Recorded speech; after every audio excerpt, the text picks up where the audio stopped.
பிரதோஷங்கள்லயே ரொம்பவும் சிறப்பு மிக்கது சனி பிரதோஷம். அப்படிப்பட்ட இந்த சனி பிரதோஷத்திற்கு இணையான பலன்களை அள்ளித்தரக்கூடியது இந்த சோமவார பிரதோஷம்.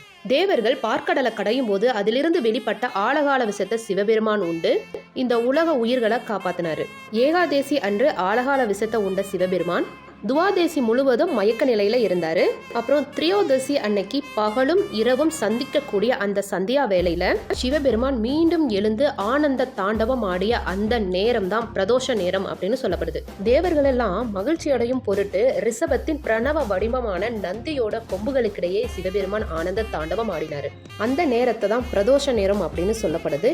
பிரதோஷ அன்னைக்கு நந்திகளின் கொம்புகளுக்கிடையே சிவபெருமானை பார்க்கறது ரொம்பவுமே சிறப்பு அப்படின்னு சொல்லப்படுது. அதுவும் சோம சூத்திர பிரதட்சணம் பண்ணி நந்தியின் கொம்புகளுக்கிடையே சிவபெருமானை பார்க்கறது ரொம்பவுமே அதீத பலனை கொடுக்கும் அப்படின்னு சொல்லப்படுது.